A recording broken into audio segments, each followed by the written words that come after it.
জমিনকে যখন আল্লাহ সুবহানাহু ওয়া তাআলা বানিয়েছেন, জমিনের বানার ইতিহাস তো আপনারা জানেন, সবাই জানেন। জমিন কিভাবে তৈরি করেছেন আল্লাহ সুবহানাহু ওয়া তাআলা জানেন আপনারা?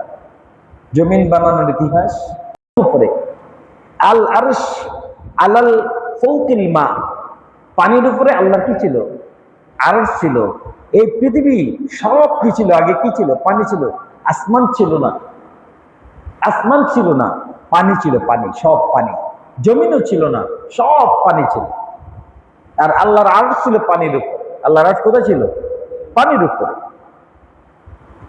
আল্লাহ সুবহানাহু ওয়া তাআলা একদিন পানিকে বলতেছে, ওই আমার মাখলুক পানি, তোমার উপরে আমি একটা আমার মাখলুক বানাবো, যার নাম হবে আরদ। যার নাম কি হবে? আরদ, মাটি। হ্যাঁ, তরাব, মাটি, জমিন হবে। আর এটা হবে অনেক ওজন। পানি বলছে, আল্লাহ আমি তরল, আমি কি তরল, এই ওজন জিনিসটা আমি ধরে রাখবো কিভাবে? তখন আল্লাহ বলছেন, আ'লামু মা লা তা'লামুন, আমি যা জানি সেটা তুমি জানো না, তোমাকে যা বলার বলছি শুনে থাকো। অনেক বছর চলে গেছে। হ্যাঁ, আল্লাহ রাব্বুল আলামিন এখনো জমিন তৈরি করেন নাই। একদিন হঠাৎ করে আল্লাহ রাব্বুল আলামিনের নূরের তাজাল্লি পানির মধ্যে ফেলছেন। ফেলার সাথে সাথে দেখবেন কোথাও যদি একটু পানি জমে, যারা অধিকাংশ মানুষ এখানে সাগর পাড়ের মানুষ, আপনারা জানেন ঢেউ আসে না? ঢেউ ঢেউ ঢেউ আসার সময় প্রথমে ঢেউটা আসে একেবারে পরিষ্কার, সাদা ক্লিন, না, ঢেউ একদম পরিষ্কার। এই ঢেউটা 2, 3, 4, 5 মিনিট পরে ঢেউটা আস্তে আস্তে রং ধরে, রং, আর সাদা থাকে না, পরিষ্কার থাকে না। কিছুক্ষণ পরে, আধা ঘন্টা 1 ঘন্টা পরে এই ঢেউটা কোথায় চলে আসে? একেবারে জমিনের সাথে লেগে যায়। যেখানে লাগে এই ঢেউটাই নতুন মাটি রূপান্তরিত হয়। ঢেউটা কি হয়? ঠিক তদ্রুপ ভাবে আল্লাহর তাজাল্লি যখন পানির মধ্যে রাখছে, তখন চতুর্পাশ থেকে পানির ঢেউ আল্লাহর নূরের তাজাল্লির সাথে লাগতেছে। লাগতে লাগতে লাগতে লাগতে এই নূরের তাজাল্লির যেই জায়গা লাগছে, নূরের তাজাল্লির সাথে লাগতে লাগতে এই ঢেউটা সেখানে আস্তে আস্তে কিসে রূপান্তরিত হয়েছে? মাটিতে রূপান্তরিত হয়েছে। সুবহানাল্লাহ। আল্লামা ইবনে কাসির রাহমাতুল্লাহ আলাইহি তাফসীর ইবনে কাসিরের মধ্যে লেখেন, আল্লাহর নূরের তাজাল্লির সাথে পানির ঢেউ লাগতে লাগতে এই ঢেউ থেকে ঢেউয়ের যেই বাষ্পগুলো, কি বলে এটাকে, এই ফেনা, এই ফেনাটা আস্তে আস্তে ফেনাটা কি হয়েছে?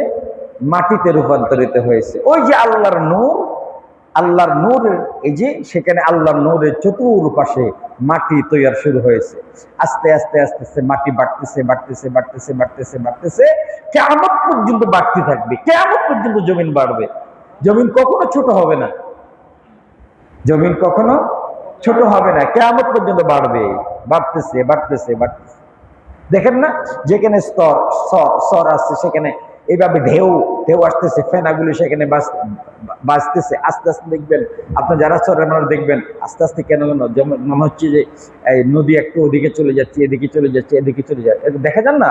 মানে কি, মাটি বাড়তে থাকে, মাটি বাড়তেছে, কিয়ামত পর্যন্ত বাড়বে। আর যেইখানে আল্লাহর নূরের তাজাল্লি পড়ছে, ওইটা হলো আল্লাহর ঘর কাবা শরীফ। সুবহানাল্লাহ। এখন পর্যন্ত ওই আল্লাহর নূর যে আল্লাহ প্রথমের ফেলছে, এই আল্লাহর নূর এখন পর্যন্ত কোথায় আছে? ডাইরেক্ট আল্লাহর সাথে সম্পর্ক। সুবহানাল্লাহ। 120টি রহমত প্রতিদিন এই আল্লাহর ঘরে নাযিল হয়। এই আল্লাহর ঘরে প্রত্যেকদিন 120টি রহমত নাযিল হয়। একটা মাত্র রহমত সারা পৃথিবীর সমস্ত মাখলুককে বন্টন, আর বাকি সবগুলো কার হাতে? আল্লাহর হাতে। ওই যে এটা আল্লাহর ঘরের যে জমিনটা, এটা হলো পৃথিবীর প্রথম জমিন। এই জন্য পৃথিবীর যত জমিন আছে সবচেয়ে শক্ত জমিন কি? মক্কা শরীফের। পৃথিবীতে যত জমিন আছে সবচেয়ে কঠিন জমিন কোন জমিন? মক্কা শরীফের জমিনে কোনো মাটি নাই, সেখানে জমিন শুধু কি? পাথর আর পাথর। এই জমিন কি? পাথর। আল্লাহু আকবার বলেন। তো কথাটা কেন আসছে? জমিন সৃষ্টি করছে রব্বুল আলামিন, কিছুই ছিল না, কিছুই ছিল না, সর্বপ্রথম আল্লাহ জমিন সৃষ্টি করেছেন। এই জমিন একদিন আল্লাহ সুবহানাহু ওয়া তাআলা ধ্বংস করে দিবেন, এটাই আল্লাহ রাব্বুল আলামিন বলেছেন।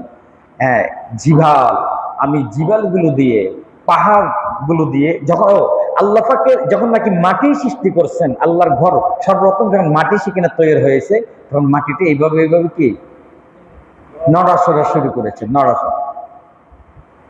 তখন মাটি বলে আল্লাহ, পানি বলে আল্লাহ, এটাকে তো আমি ধরে রাখতে পারছি না, এটা তো নড়াচড়া করতেছে, এটা তো পানির ভিতরে ডুবে যাবে।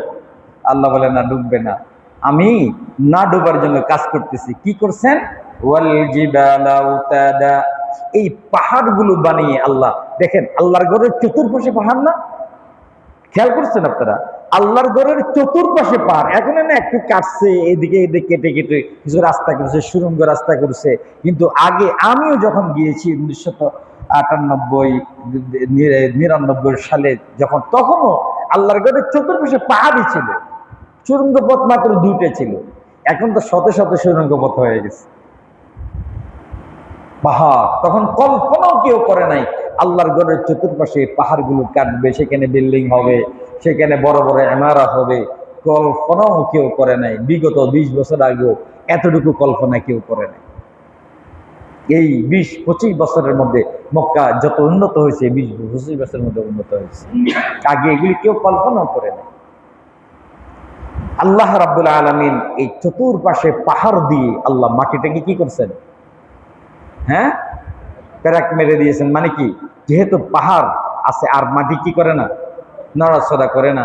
এই জন্য পৃথিবীর প্রথম ফাউন্ডেশন কোথায়? মক্কা শরীফ। পৃথিবীর কি প্রথম টিলা জমিনের মক্কা শরীফ। সুবহানাল্লাহ। এই জন্য পৃথিবীর সব দিকে ভূমিকম্প ধ্বংস হয়ে গেল, মক্কা শরীফ কি হবে না? ধ্বংস হবে না। কেন? এটা তো কি, এটাই মেন, এটাই কি পাওয়ার। সুবহানাল্লাহ। এই জন্য আল্লাহ রাব্বুল আলামিন বলেন, কারাগাতকারী কি জানো নাকি, মহা বিপর্যয় কি জানো নাকি, যেদিন মানুষগুলো পঙ্গপালের মতো উঠতে থাকবে, পাগলের মতো বিক্ষুব্ধ ভাবে দৌড়াদৌড়ি করতে থাকবে, এবং পাহাড়গুলো কাল ইহনিল মানফুশ। এই জিনিসটা বোঝার জন্য আপনাদেরকে একটা দৃষ্টান্ত দেই।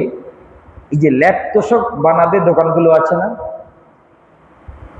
তোষক বানায়, বালিশ বানায়, জাজিম বানায়, দোকানগুলো আছে না, এই দোকানগুলোতে তুলাকে এবং কি অন্যান্য যে জিনিসগুলো জাজিমে অথবা তোষকের মধ্যে দেয়, এগুলোকে লম্বা 2টা লাঠি দিয়ে এইভাবে পিটে পিটে কিনা, পিটার সময় দেখবেন, খেয়াল করে দেখবেন, এই দোকানে কিছু ওই তুলার রেশ সুতা উঠতে থাকে। এমনিতে বাতাস নেই, এমনি উড়ে, এমনি কি উড়ে। আল্লাহ রাব্বুল আলামিন সেটা ইহনিল মানফুশ, বিক্ষিপ্ত তুলা কণাগুলো, সুতাগুলো যেভাবে আকাশে উড়ে, ঠিক তদ্রুপ ভাবে সেই দিন, সেই মহাবিপর্যয়ের দিন, এই পাহাড়গুলো, শক্ত শক্ত পাহাড়গুলো তুলার মতো উঠতে থাকবে, তুলার মতো উঠতে থাকবে। ধুলিত ধুলিত ধুলা, যেমন গাড়ি চললে আপনার যে আমাদের এখানে ধুলা কিভাবে উড়ে, উড়ে না ধুলা, বাতাস না, এমনিতে উড়ে। এই ধুলার মতো, মানে পাহাড়গুলো কি পাউডার হয়ে যাবে, পাউডার হয়ে এইভাবে উঠতে থাকবে। আল্লামা কবি ইকবাল রহমতুল্লাহ আলাইহি খুব সুন্দর বলেছেন, পাহাড়ি পড় যায়েঙ্গে জমি पर जिलजिला होगा, मोहम्मद तख्त पर होगा, अदालत पर खुदा होगा। पहाड़ी पड़ जाएंगे जमी पर जिलजिला होगा। जिलजिला तो बुझेन, আল্লাহ রাব্বুল আলামিন বলেন, ইদা যুলজিলাতিল আরদু জিলজালাহা ওয়া আখরাজাতিল আরদু আসকালাহা। সুবহানাল্লাহ। যখন ইদা যুলজিলা, কম্পন সৃষ্টি হবে, জিলজিলা তো কি ভূমিকম্প, কম্পন, মাটি ভেঙ্গে চুরমার হয়ে যাবে। হ্যাঁ, যুলজিলাত আরদু জিলজাল ওয়া আখরাজাতিল আরদু আসকালাহা, জমিন তার যত কিছু আছে ভিতরে সব বের করে দিবে। ওয়াকাল আল ইনসানু মা লাহা, মানুষ এটা দেখবে আর বলে, হ্যাঁ কিরে, স্বর্ণের পাহাড়, এই জমিন থেকে তোল বের হচ্ছে, গ্যাস বের হচ্ছে, স্বর্ণের পাহাড় বের হচ্ছে, ঘটনা কি কি হলো জমিনে, জমিনের কি হলো? এবার খেয়াল করবে, হ্যাঁ রে, এই বাঁশির আওয়াজ করতে গিয়ে আসতেছে, এত সুন্দর আওয়াজ, সুবহানাল্লাহ বলবেন না? আল্লাহ রাব্বুল আলামিন ওয়া নুফিখা ফিস সূর ফাসাইকা মান ফিস সামাওয়াতি ওয়া মান ফিল আরদ ইল্লা মান শাআল্লাহ।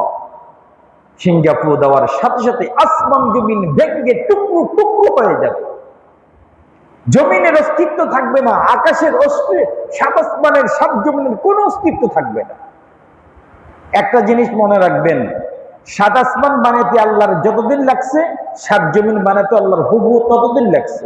আবার কোরআনের মধ্যে আল্লাহ বলেন, সাত আসমানও আমার হুকুম চলে, সাত জমিনের মধ্যেও আমার হুকুম চলে। সুবহানাল্লাহ।